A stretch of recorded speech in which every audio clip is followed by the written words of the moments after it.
Hello guys, this is UJ Forex Academy once again. Today I noticed something in the market. I was doing my regular analysis.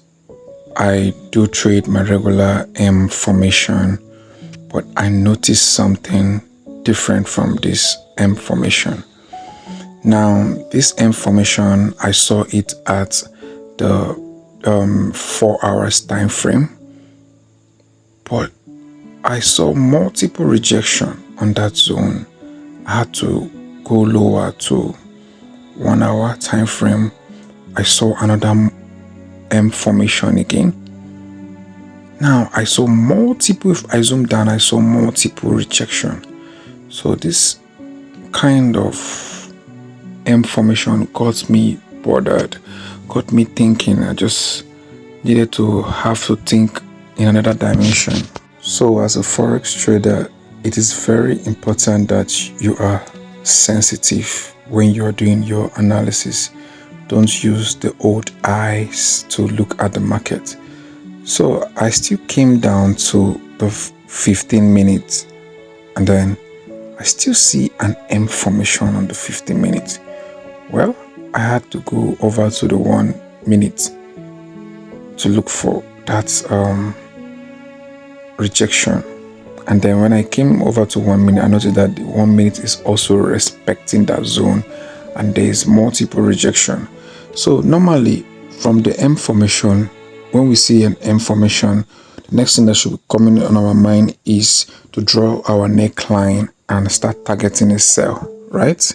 But in this case, I have to think differently because this M formation was lying in the area of liquidity.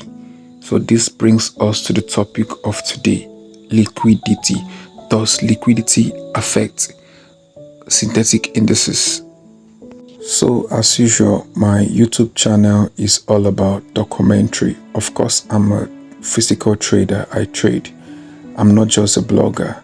So I have to document everything I encounter in the Forex market. That is what my channel is all about. So let's go back to the topic. Does liquidity affect synthetic indices? First off, what is liquidity? In a layman's understanding, liquidity is money. Liquidity has to talk about money. So in Forex, liquidity is the zone whereby the big banks, the big markets go back to collect money before pushing forward.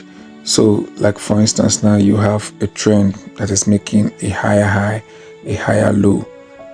The market will always, before pushing upward, the market will have to come down lower, which is a lower low, to collect liquidity before pushing high again, the higher high. You get? All right. So that is liquidity.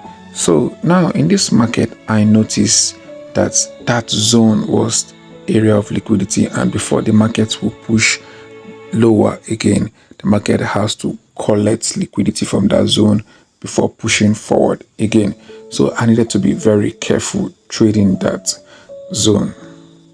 So in the currency market, what usually happens is the market, the big banks will clear liquidity, meaning that they will break below that border, that line where there's a lot of rejection, and sell a little bit lower.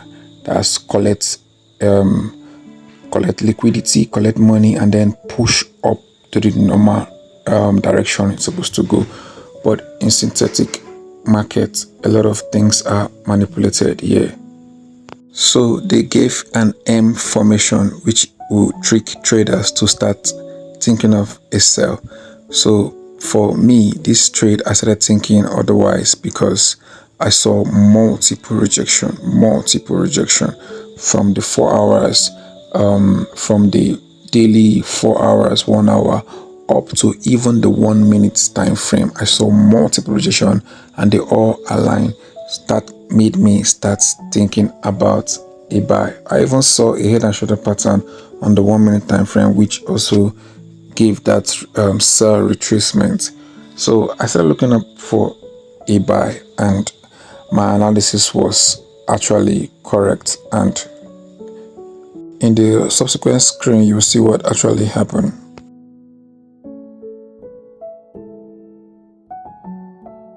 As usual, I enter my trade very, very early, so I target the area of rejection where the market have little or no chances of retracement. That is the area I usually target. So I entered my buy.